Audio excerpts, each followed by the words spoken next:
Shalom Aleichem. Damos inicio nuevamente al estudio de la Torá y en esta oportunidad damos también inicio a este ciclo anual de estudios, comenzando nuevamente con Bereshit, conocido tradicionalmente en las Biblias como Génesis, y a través del mismo vamos a comenzar con el estudio y de esta forma tener un nuevo año de formación, un nuevo año de enseñanzas a través de la Torá que nos ayuda en nuestro crecimiento personal y con ello alcanzar un desarrollo espiritual. Así que comenzamos nuevamente a través de esta parashá o de esta porción a estudiar la Torá, y que sea un año de éxito, que sea un año de elevación espiritual, de poder acercarnos cada día más a Hashem, que sea un año de mayor crecimiento, de rectificaciones, de conocernos más a nosotros mismos, de tener claridad en cuáles son nuestros enfoques y conocerlos mucho más, y con ello también las cualidades para llevarlas a su nivel. Así que a través de la Torá podemos alcanzar todo esto y esperamos que este año sea de mucha slajá para cada uno de todos ustedes. Cuando vemos nosotros en la Torá la creación, nos damos cuenta de todo lo que Hashem ha establecido desde el principio, y desde allí nos empieza a direccionar, desde allí nos empieza a guiar, mostrándonos tantas cosas que son sumamente importantes, que son vitales para nosotros y que muchas veces no se le presta atención ni se le da el valor que poseen. Y es allí donde cometemos grandes errores cuando no conocemos el origen de las cosas y sobre todo el origen de nosotros. Dice la Torá desde Bereshit 1:1, en el principio creó Elohim los cielos y la tierra. Aún antes de crear al hombre, Elohim creó otras dos cosas llamadas Reshit o principio, que son lo fundamental de la creación, y que si no hubiera sido por ellas, Elohim no había creado los cielos y la tierra. Rashi, en relación a todo esto, dice: en el principio creó. Elohim creó el mundo para la Torá, que es llamada Reshit Darko, el principio de su camino, y para Israel, que es llamado Reshit Tewatá, la primicia de sus frutos. Es decir, que todo el mundo fue creado por la Torá y para Israel, quienes son llamados Reshit. A esto se refiere el profeta Jeremías en el capítulo 33, verso 25, cuando dice: si no he hecho yo pacto con el día y la noche, y si no he dado leyes al cielo y a la tierra. Y la explicación que da, porque muchos pudieran preguntarse qué relación tiene esto, pero la explicación es que si no fuera por la Sagrada Torá, que es llamada pacto, a la cual es necesario subyugarse de día y de noche, Elohim no habría dispuesto las leyes que rigen los cielos y la tierra. De hecho, el estudio de la Torá del pueblo de Israel es necesario tanto de día como de noche, porque el mundo sigue funcionando por el mérito de la Torá, y por eso es necesario estudiarla durante todas las horas del día y de la noche. Además, cuando el pueblo de Israel quita la carne de su prepucio, cuando se hace el Brit Milá y cuida el pacto sagrado, también está ayudando a mantener las leyes de los cielos y de la tierra para que el mundo siga existiendo, para que el mundo siga funcionando.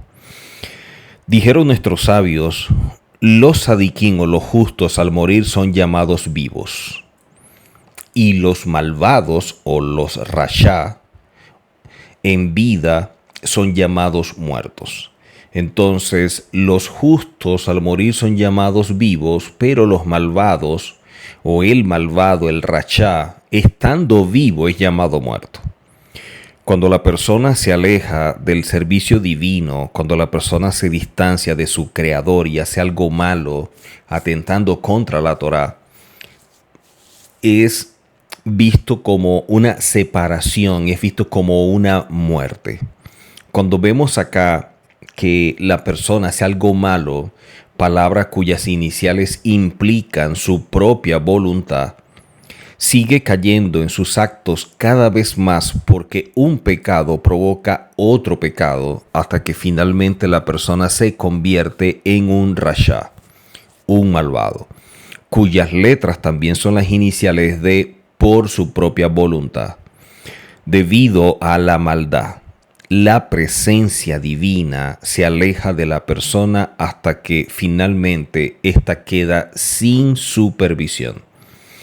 Un rasha es una persona que no tiene la menor conciencia de la Torá, que no obedece, no se apega a ella, no la guarda, inclusive pudiera conocerla o estudiarla simplemente para sentirse bien con lo que conoce y pudiera usarla muchas veces en contra de otras personas, siempre para quedar bien y hacer quedar mal a las otras personas. Vimos que Elohim es llamado mi nombre, tal como está escrito, yo seré el que seré. Este es mi nombre por siempre y para siempre, y este es mi recuerdo de generación en generación. De estos versos se entiende que mi nombre se refiere a la Shekinah, a la presencia divina, porque la persona tuvo el mérito de que la Shekinah se posara sobre ella, porque fue creada a imagen divina. Podemos decir que este es el secreto del verso que dice, porque mi nombre está cerca de él, y también del verso que dice, serás llamado por el nombre de Elohim. Si dividimos la palabra Neshama y tomamos las dos primeras letras, la Nun y la Shin, obtenemos el mismo valor numérico que la palabra Shemi. La expresión hebrea Shemi traduce como mi nombre. Esto implica que cuando la persona actúa y sigue el camino del mal, se aleja de él. Cuando la persona actúa y sigue el camino del mal, seguir el camino del mal es cuando una persona camina o actúa fuera de la Torá. Cuando una persona reacciona frente a todo guiado por su alma. Una persona sigue el camino del mal cuando su Yetzer Hará lo domina, cuando no hay un equilibrio en sus cualidades y las negativas están muy elevadas. Eso es caminar en el mal o seguir el camino del mal. Una persona que no tiene no tiene el menor concepto, el menor respeto, la más mínima consideración con la Torá. Y por lo tanto, al caminar o transitar por el mal, se aleja de él el nombre de Elohim. Por eso vemos que dice esta expresión Shemi. Y nos queda solamente el final del verso, Nishma Hain. Si nosotros quitamos la letra Nun y la Shin, queda Met Hain. Y Met traduce como muerto y Hain traduce como vida o vivo. O sea, es un muerto que vive. Y esto es lo que quisieron decir o enseñarnos los sabios, que los malvados son personas que están muertas en su interior, en su espíritu, en su neshama, aun cuando están vivos. Miren lo importante de poder entender todo esto dentro del marco de la Torá, porque es lo que nos va a ayudar a conocer mucho más lo que Hashem ha establecido y de esta forma conocernos a nosotros mismos, cuidarnos de ser personas que puedan incurrir en violentar la Torá y que pudiéramos ser llamados o definidos como muertos a pesar de que estamos vivos, producto de que Hashem se distancia de nosotros. En cambio, cuando vemos nosotros los sadiquín, incluso cuando mueren en este mundo, el nombre de Elohim sigue ligado a ellos y por eso se consideran aliento de vida. Es decir, que están cerca de sus almas, que es una parte divina y que existe eternamente. Hasta aquí las palabras de los sabios enseñando todo esto que nos ayuda a entender la profundidad de lo que hay en cada verso, en cada palabra que está en la Torá. A partir de todo esto podemos explicar que los pueblos del mundo que no tienen en sus bocas todo el tiempo el nombre de Elohim no son llamados Adán. Y solamente aquellos que ponen el nombre de Elohim en sus bocas merecen ser llamados Adán y poseer el aliento de vida. Pudiera verse un poco fuerte cuando oímos este tipo de cosas, pero es que si entendiéramos la profundidad de todo lo que aparece dentro de la Torá, tuviéramos una visión mucho más amplia, mucho más profunda. No veríamos las cosas de forma trivial o superficial como muchas veces la gente lo ve. Y es allí el problema. Como dice el profeta, nuestros pensamientos son diferentes a los pensamientos de Hashem. Y somos nosotros los que debemos renovar nuestra mente para aprender a ver las cosas como Hashem las ve o las revela en la Torá. Cuando vemos entonces los conversos que se unen y se apegan a la Shekinah, merecen entonces recibir también el aliento de vida, porque al recibir el yugo de la Torá y de las misbot, de los mandamientos, se alejan de la definición de los malvados que están muertos y entran al grupo de los sadiquín que están vivos, tanto en este mundo como en el mundo venidero. Una persona que se cansa de llevar la vida que lleva con tanto conflicto, con tanto problema, con fallas, con errores que traen calamidad, que traen situaciones tan adversas a su vida, llega un momento en que tiene que haber como un punto de quiebre que haga que la persona reflexione, medite y diga, esto no es para mí, esto no es lo que yo quiero algo diferente, yo quiero darme una oportunidad, yo quiero una mejor vida. Y es allí cuando se acercan a Hashem, cuando se acercan a la Torá y empieza ese cambio. Y por eso es que vemos nosotros a los conversos, cuando las personas se purifican, cuando cambian su nombre, cuando empieza ese tikún, esa rectificación, esa corrección. Y por eso es que todo ese proceso de rectificación, de cambio de nombre, de purificación, se le llama un nuevo nacimiento. Porque eso es lo que está sucediendo en la persona. Y la persona debería verlo de esa manera. Esa oportunidad que Hashem le está dando para tener una nueva vida, por ello es visto como un nuevo nacimiento y se le otorga un nuevo nombre, debería caminar en concordancia con ello y ser coherente con aquello que en un momento expresó en medio de un conflicto o una crisis, queriendo salir de su Egipto. Cuando la persona decide salir de su Egipto, decide salir de todo aquello que lo oprime, que lo maltrata, que lo veja, entonces esa oportunidad es muy valiosa y debe tomarla en consideración para mantenerse firme en sus convicciones de cambio, ser determinante, no perder el enfoque, ser vigilante y diligente siempre. Así pues, cuando vemos al ser humano, es importante que tomemos en consideración quiénes somos, porque muchos de los problemas que nosotros vivimos, de esas crisis existenciales, de esos estados depresivos, de esa ansiedad o ese vacío, o todo lo que el ser humano atraviesa en la vida, es como resultado de no conocerse. Es consecuencia de no saber quién es, de cuál es su propósito, cuál es su identidad, qué es lo que le da sentido a la vida. Al no conocerse, ignora de sí mismo todo. Y eso es lo que genera todo este tipo de situaciones. Y que gracias a Hashem hay personas que llegan a un punto en que tienen que mirar hacia arriba, buscar a Hashem. Y en el medio del clamor, del llanto, del dolor, piden una oportunidad y la oportunidad les es dada. Ahora, ¿cuánto vale para ti la oportunidad? Será reflejada a través de tus acciones. Cuando vemos todo esto y la importancia que posee, nos damos cuenta del origen de todo. Y dentro del origen vemos cómo Hashem establece al hombre y le dice que no puede comer de un árbol.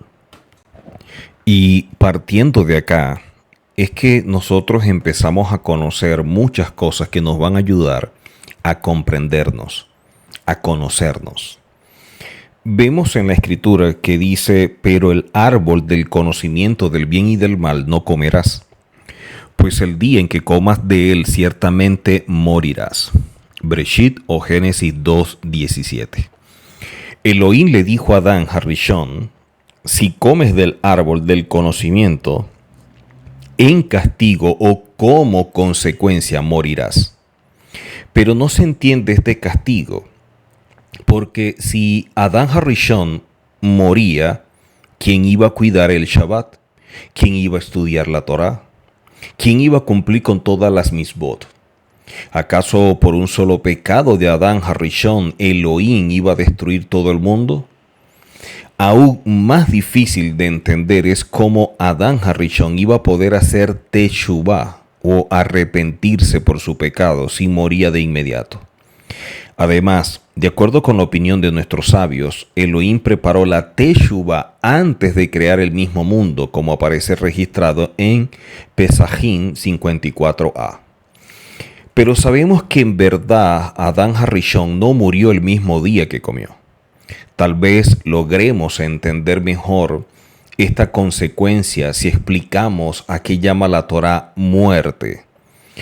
La muerte no implica simplemente el fin de la vida física, sino que se refiere a la muerte espiritual. O sea, va más allá de lo que nosotros podemos apreciar con nuestros sentidos.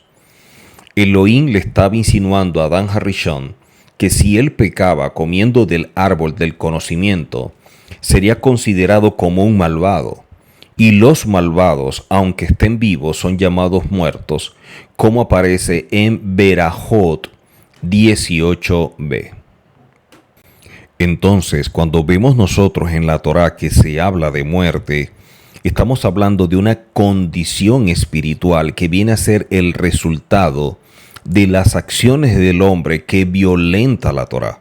O sea, hay personas en este mundo que a pesar de que las vemos caminando con aliento de vida, para efectos de Hashem y de la Torá están muertas.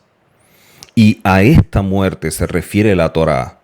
Y a pesar de que la Torá y el Shabbat no fueron anulados del mundo, el hombre fue considerado como muerto hasta que surgió una persona de su propia simiente, de su propia esencia, que fue tan sádico, tan justo como para revivir al mundo.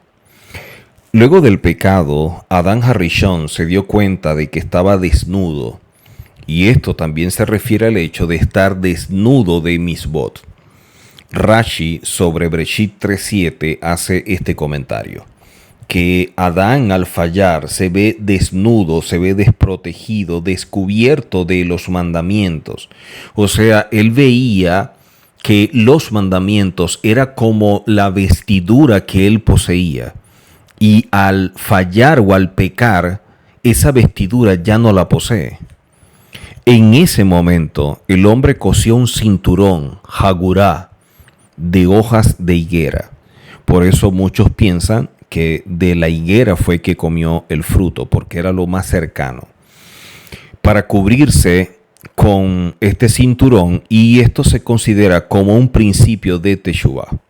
Simbólicamente, este acto implica su intención de volver en arrepentimiento, sentirse desnudo, descubierto, desprotegido de los mandamientos y cubrirse a sí mismo. Ahora, cuando vemos este evento, de acuerdo con algunas opiniones, Adán Harishon pecó el sexto día de la creación, en el cual festejamos o celebramos por tradición Rosh Hashanah. Y debido a que se le perdonó su pecado en Rosh Hashanah, como establece la tradición judía, este día se convirtió para él en un día de celebración, en un Hag. Y esto está implícito en la palabra Hagurá, cinturón, porque tiene la misma raíz.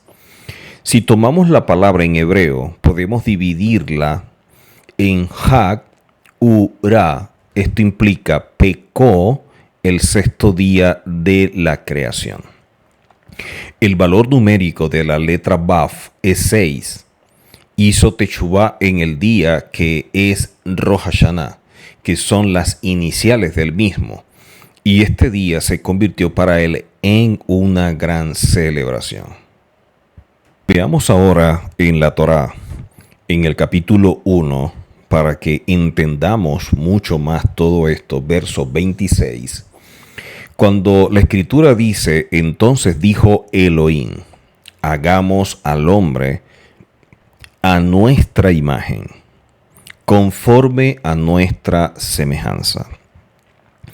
Hablando de imagen, la palabra selen, hablando de semejanza, la palabra demut.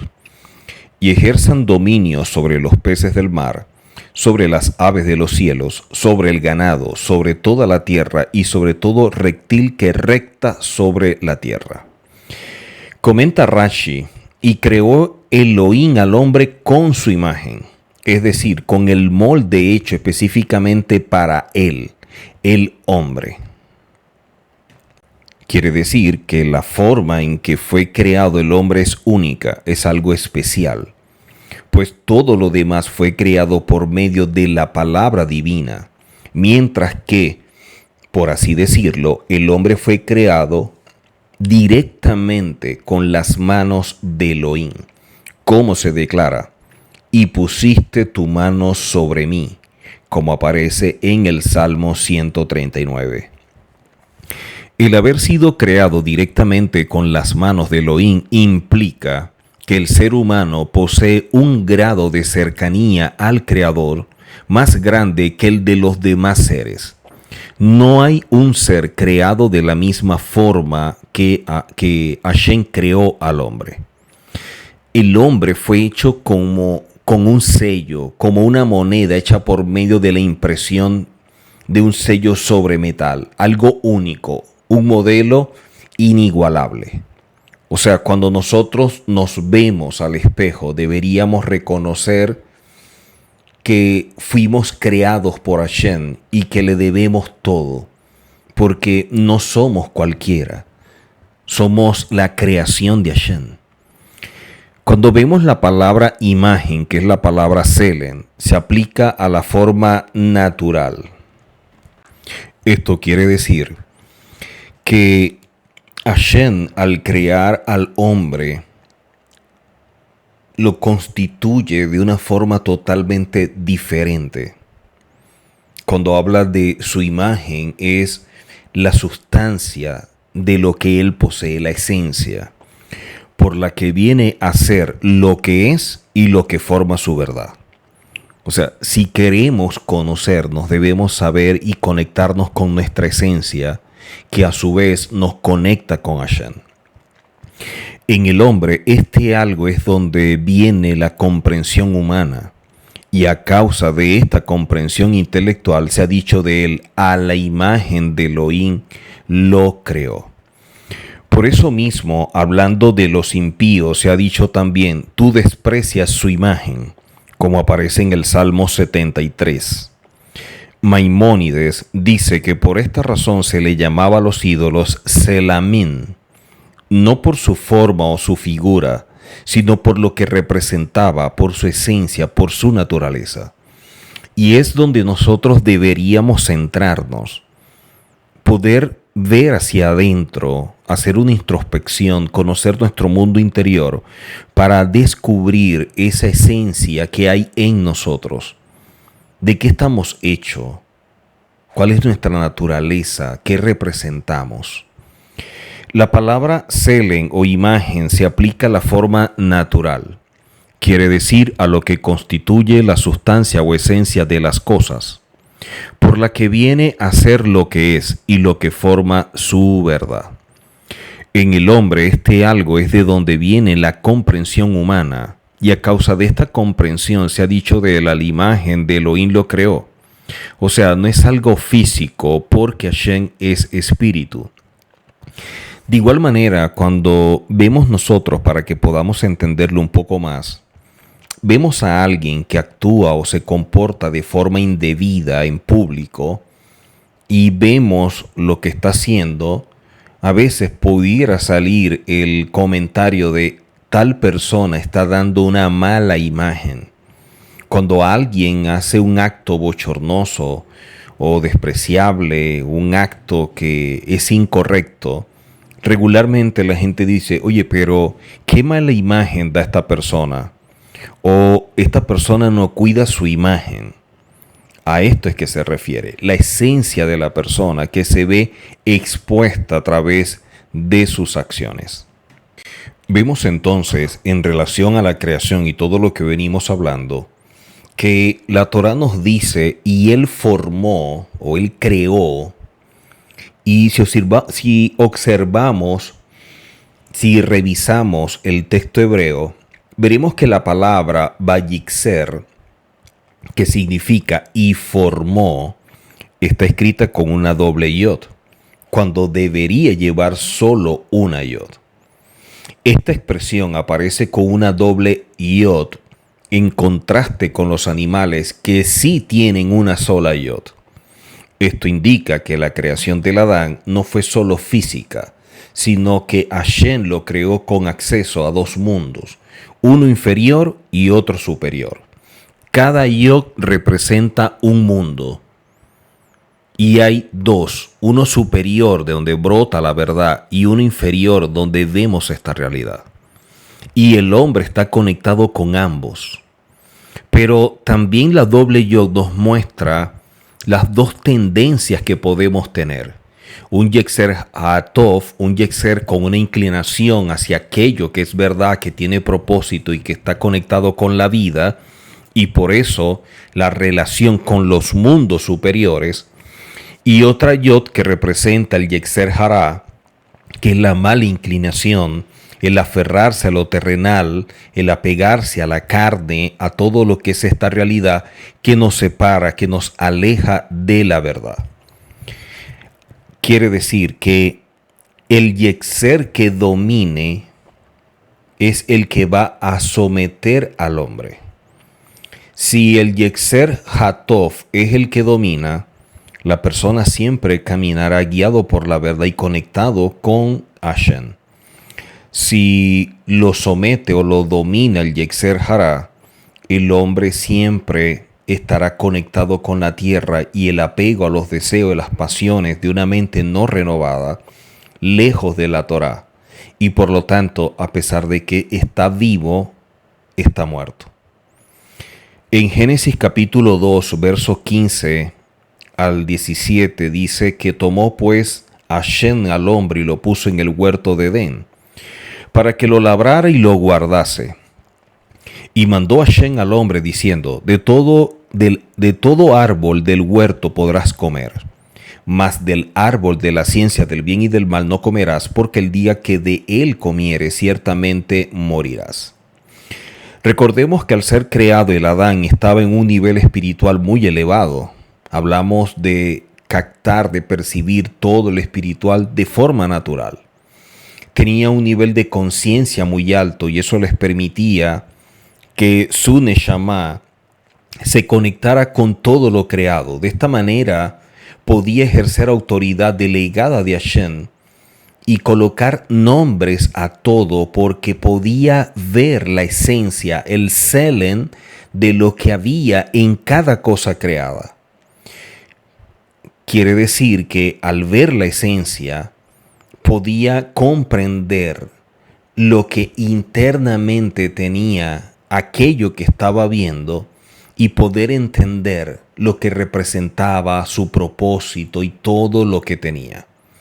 Por eso, al ver la esencia de la mujer, que ve más allá de las limitantes del cuerpo, que es solo lo que porta el alma, ya que el cuerpo viene a ser como el carruaje, de esta manera, viviendo su esencia, comprende el rol de la mujer y lo que representa para él como ayuda idónea, para que juntos puedan trabajar en la construcción del mundo.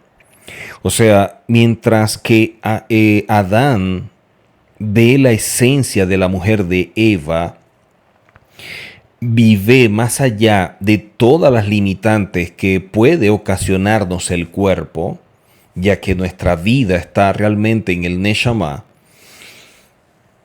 puede Adán apreciar a la mujer como ese complemento para su vida, como esa ayuda idónea, como ese ser único y especial con el cual va a trabajar, con el cual hace una sociedad y juntos pueden construir el mundo.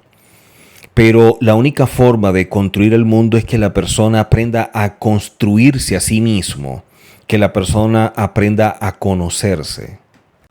Esto nos indica que siendo la mujer el complemento del hombre, aportaba aquello que necesitaba para alcanzar su mayor potencial y así mantener esa relación con Hashem y de acceso al mundo superior.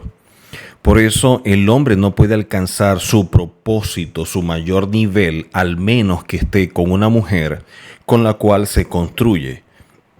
Pero para poder construir juntos este mundo o un hogar, debemos empezar por construirnos a nosotros mismos, construir nuestra vida, nuestro mundo interior. De allí que cuando vemos a Adán que él come, la esencia de ella queda oculta porque los ojos del alma son abiertos y limitan la visión del hombre que percibía todo. Aquí es como si parte de ellos quedaran ocultas o se desconocieran, quedaran escondidas, captando solo lo físico, la apariencia, lo externo. Y esto lo distancia de la mujer, pero también de lo espiritual. Cuando él come, hay una especie de velo que no le permite captar la verdad ni la esencia de las cosas. Y eso también hace que no vea la esencia de la mujer. Por eso cuando vemos en la escritura que dice, mujer virtuosa, ¿quién hallará? Es porque el hombre debe buscar en la esencia de la mujer aquello que posee y que de esta manera pueda aportar a la vida de esa mujer, y eso se transforma en una retroalimentación que trae como resultado que también ella aporte a la vida del hombre. O sea, juntos se están construyendo como persona, pero a la vez como equipo, como uno, como pareja.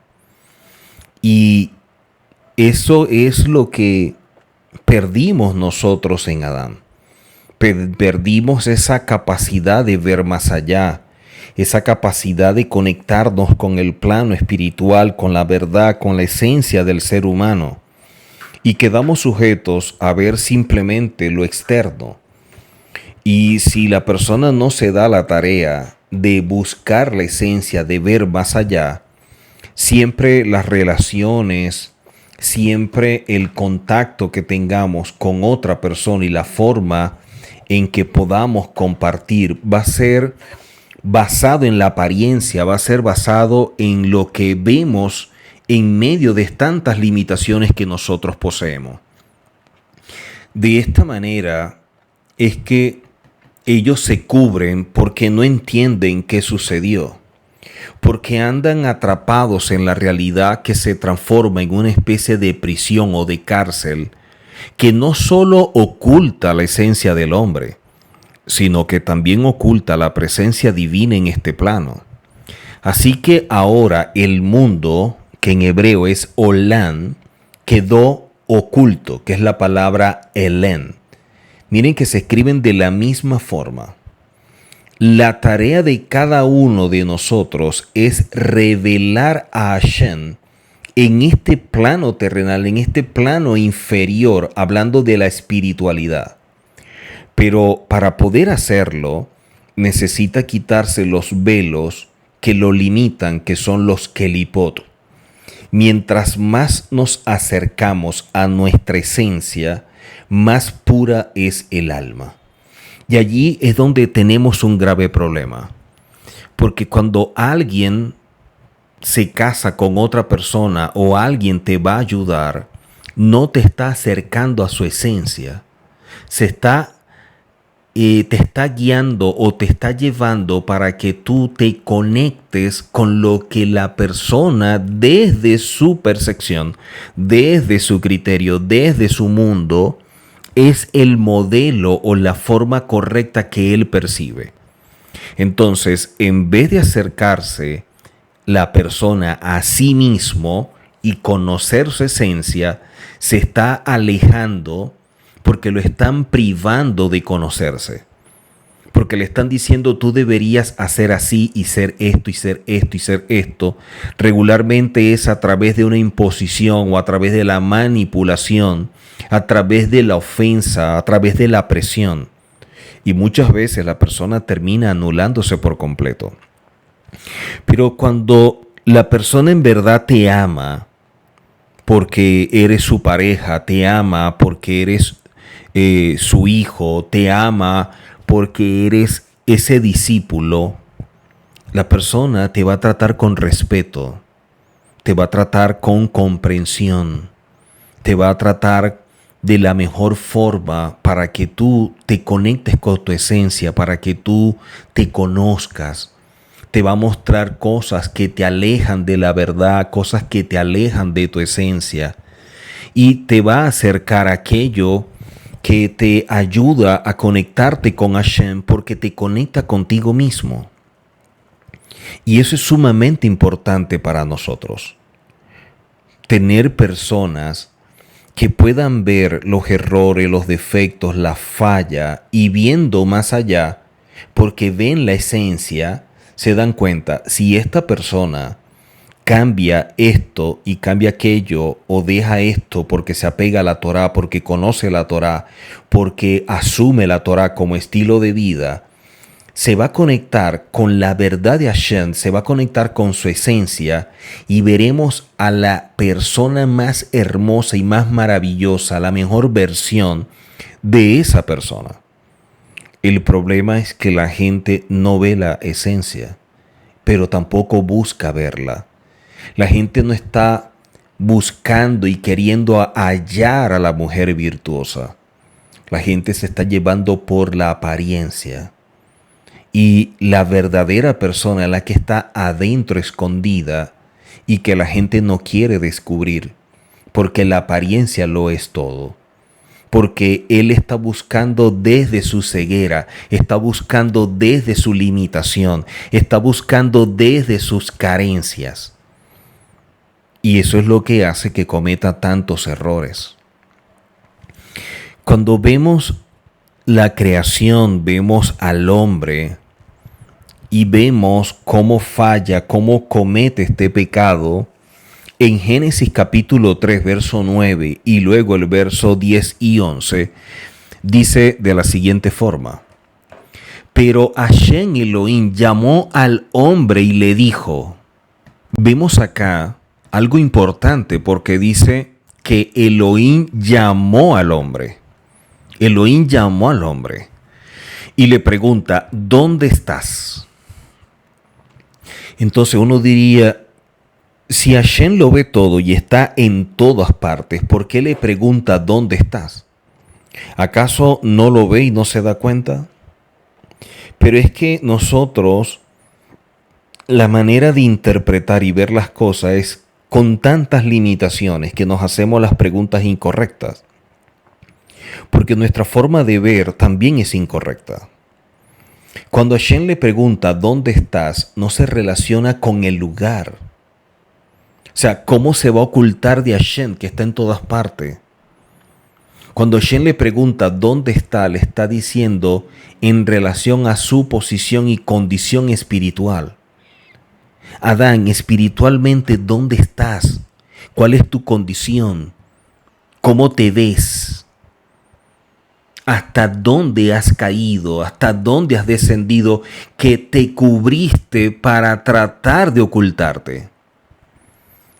Y en Génesis capítulo 3, verso 10 dice, y contestó, he oído tu sonido en el huerto y he tenido miedo porque estoy desnudo y me he escondido. Luego dice en el verso 11, y dijo, ¿quién te ha enseñado que estás desnudo? ¿Acaso has comido del árbol del cual te ordené que no comieras? Miren la pregunta de Hashem. Hashem sabe que Adán comió. Hashem sabe dónde está Adán. Pero las preguntas que le está haciendo es para que Adán reflexione, para que Adán medite, para que se dé cuenta y tenga conciencia del error que ha cometido.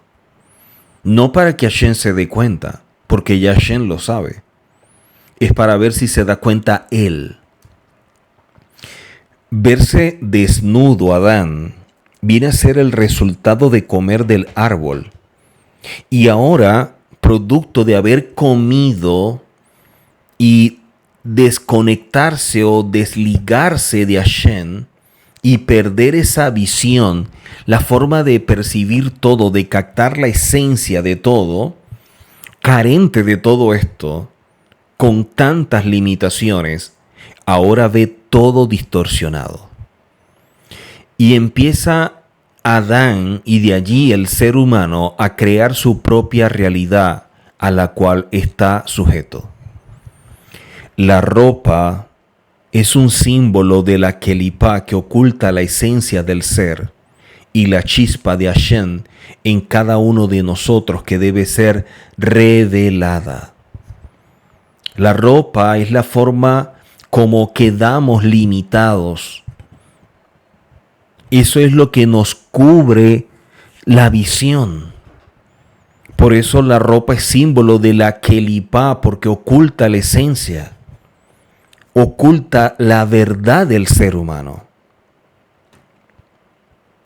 Y es allí donde empezamos a tener graves problemas, porque todo lo vemos desde esa limitante, todo lo vemos desde la ceguera.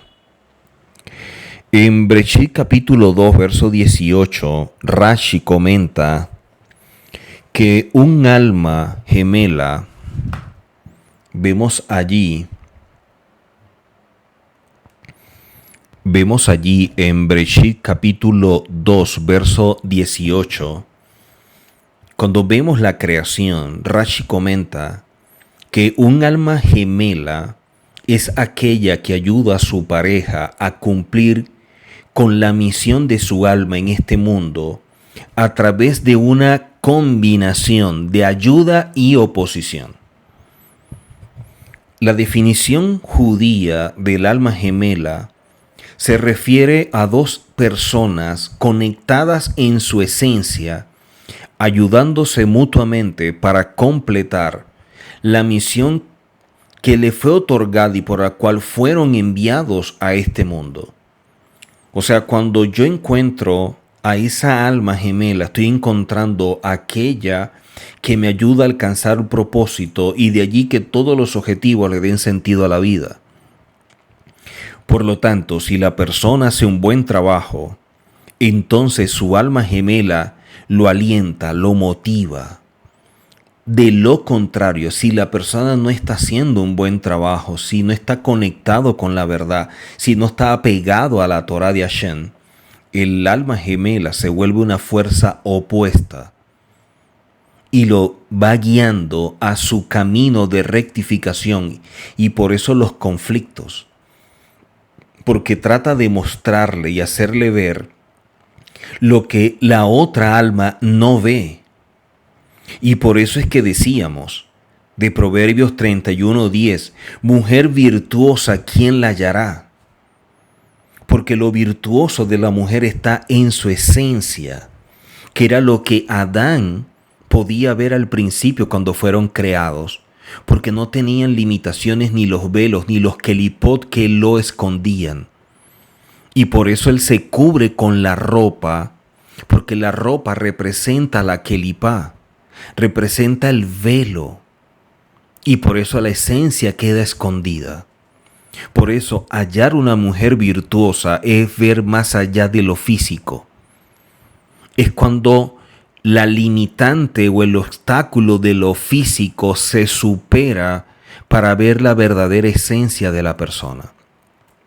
Y es allí cuando el proverbio en el capítulo 18, 22 Proverbios 18:22 nos dice, quien ha encontrado una mujer, quien ha encontrado a su mujer virtuosa, quien ha encontrado a su alma gemela, ha encontrado el bien, o sea, ha encontrado su propósito, porque son almas que se van a unir. Encontrar o hallar una mujer es difícil, porque en la actualidad ocultan su esencia, haciendo que la mirada esté centrada en lo exterior, que es el portador de la esencia, y por eso la mujer es desconocida por completo, por vivir en un mundo que está dominado por una visión helenista, donde lo físico, lo exterior es lo más importante, lo más predominante al momento de elegir o ver. Nadie conoce quién es el que está al frente ni con quién se vive. Mientras más nos enfoquemos en lo exterior, más oculta será la esencia de la persona, pero también la presencia de Hashem en su vida. Porque cuando hablamos de la imagen de Hashem, del Sel en Elohim, de eso fuimos creados, y eso es algo de Hashem en nosotros.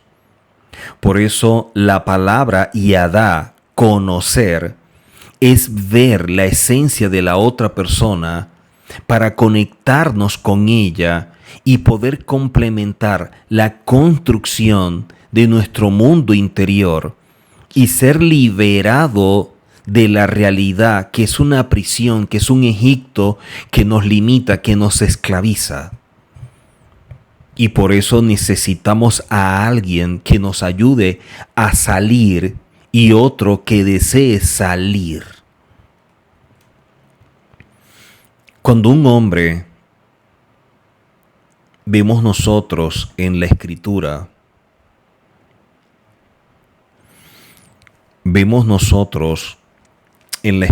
que cuando un hombre tenía relaciones íntimas con una mujer, dice que tal persona conoció.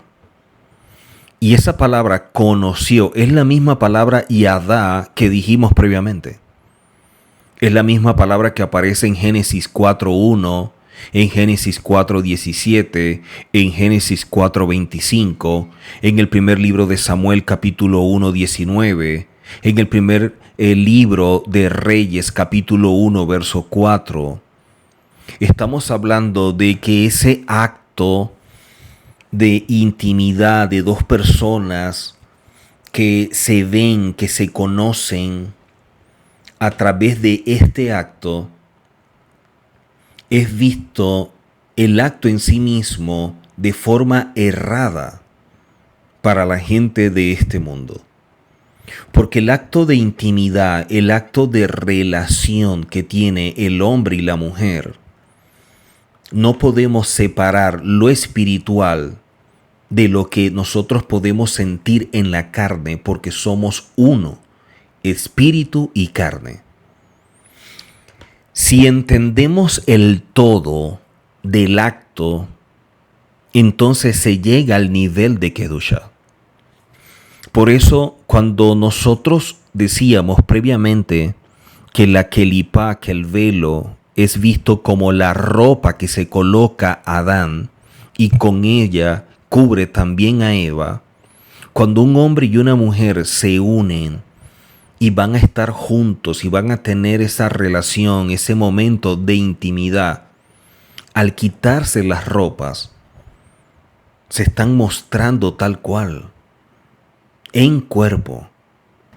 Ahora falta que de la misma forma puedan descubrir sus almas, que de la misma manera puedan descubrir su esencia, para que no solamente sea la unión de dos cuerpos, sino también la unión de dos almas. Y eso es lo que hace que no solo estén juntos, sino unánime. Y en la medida que ese vínculo se va fortaleciendo, se puede llegar a ser una sola carne.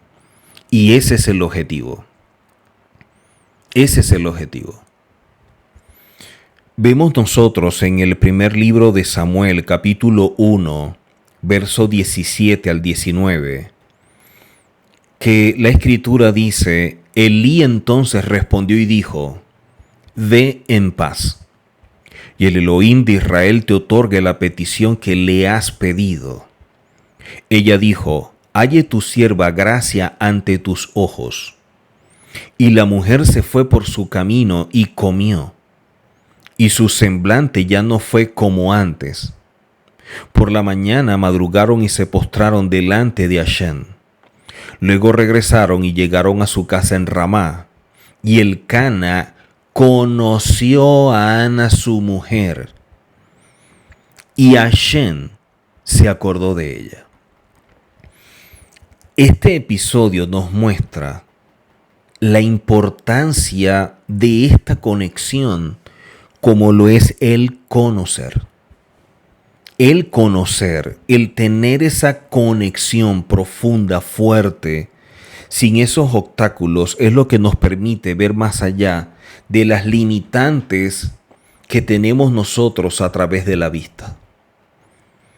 Por eso, cuando vemos nosotros en la Torá que habla de que Adán conoció a Java, su mujer, y aparece la expresión y Adá, conocer algo significa tener una conexión o un vínculo muy fuerte. De ahí que la palabra ikashrut, interior con eso, no es un sentimiento o emoción. No es simplemente un placer que el cuerpo siente.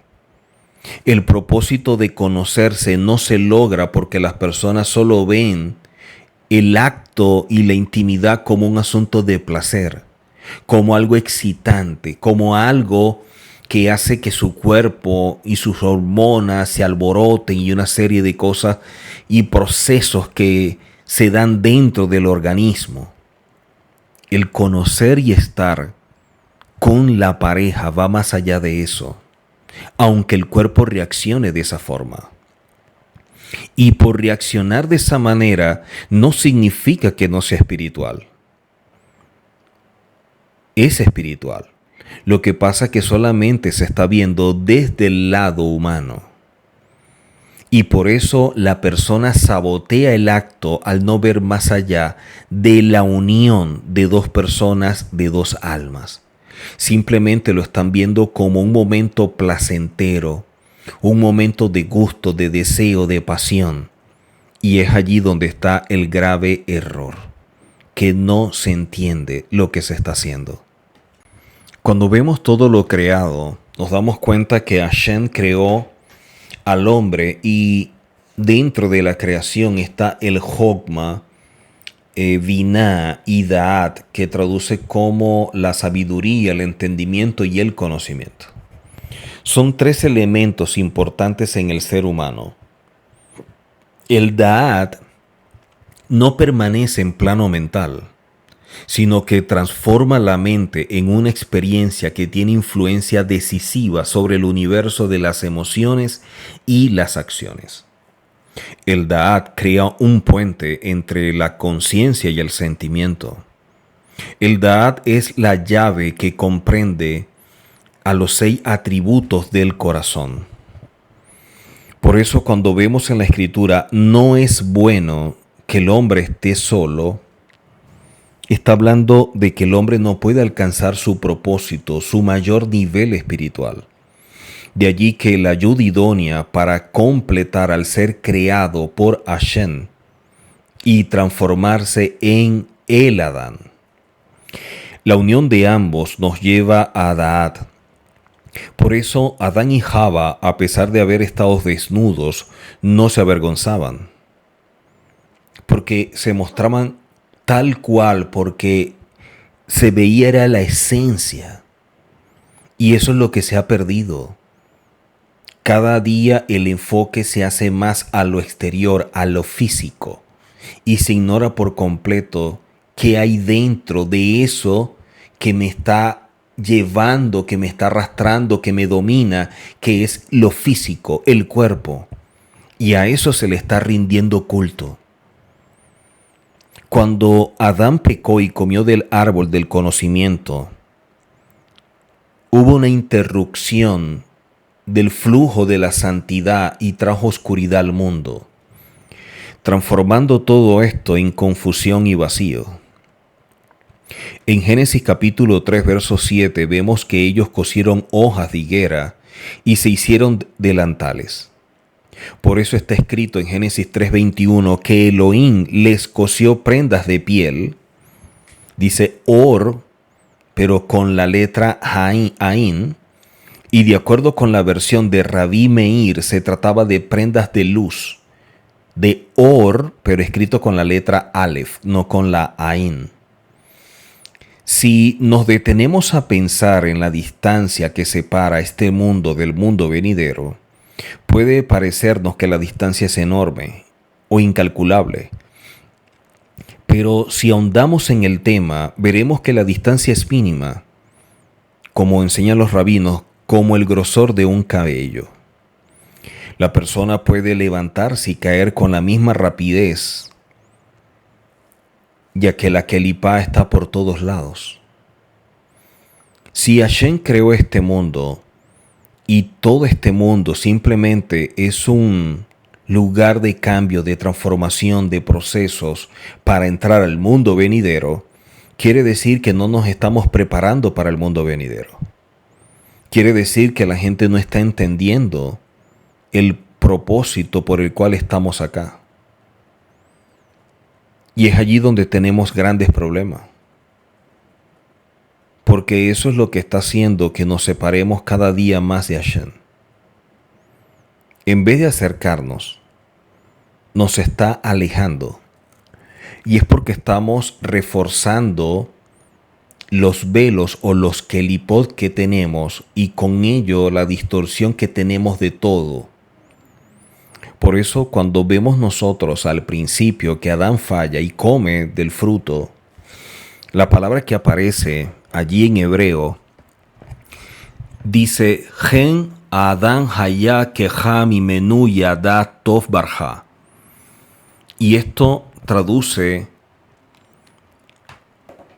en las Biblias como ahora el hombre es como uno de nosotros, conocedor del bien y el mal. Y la versión, cuando lo traduce de esa forma, nos está quitando la verdad de lo que allí se está revelando, porque eso no es correcto, ya que Hashem no se maneja a través de conceptos de bien y de mal, sino con principios y conceptos absolutos de verdad que es vida y de mentira que es muerte. Esto nos indica que la traducción apropiada es ahora el hombre es único, porque el hombre se separa, se distancia. Y dice luego, él decide qué es bueno y malo.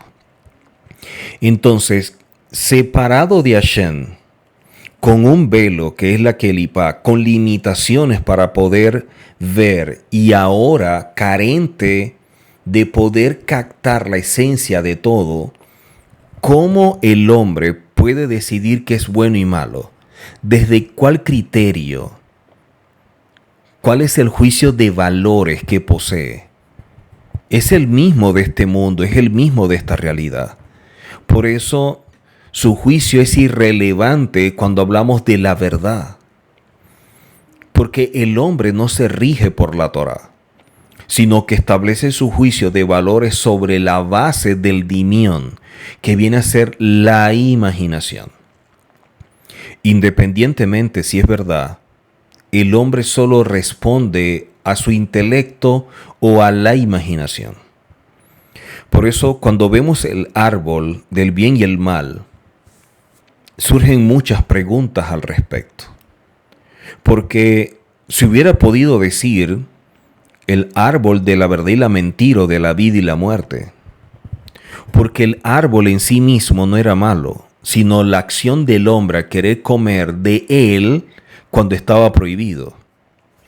Pero ya que el hombre es influenciado por la imaginación, porque todavía el Yetzer Hará no había despertado en el hombre, entonces la serpiente lo que hizo fue usar el dimión, que es un elemento de cooperación que tiene el enemigo. Y empezó con Eva porque la mujer, por no ser creada de la tierra, sino del hombre, la parte afectiva es mucho más fuerte. Y con ello también la imaginación.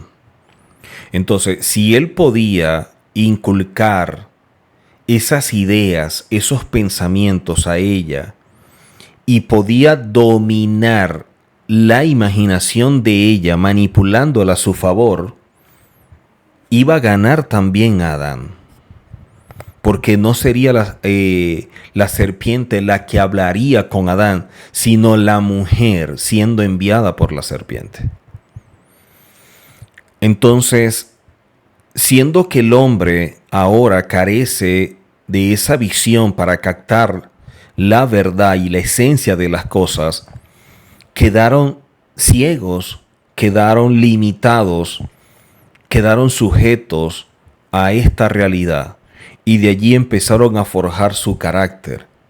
Por lo tanto, la apreciación o la percepción que pueda tener el hombre es muy subjetiva porque está basada en una realidad que domina la imaginación. Y por eso en cada ser humano es diferente o lo guía por diversos caminos, ya que el bien y el mal son relativos. Por eso Hashem, cuando fue creando todo, lo hizo con un propósito y debemos descubrir cuál es el propósito por el cual nosotros fuimos creados. Nos vemos en una próxima oportunidad donde estaremos llevando una nueva porción de la Torá, un nuevo estudio, esperando que se transforme en una herramienta que le permita cada día conocerse y construir su mundo interior. Nos vemos en la próxima. Hasako Baru.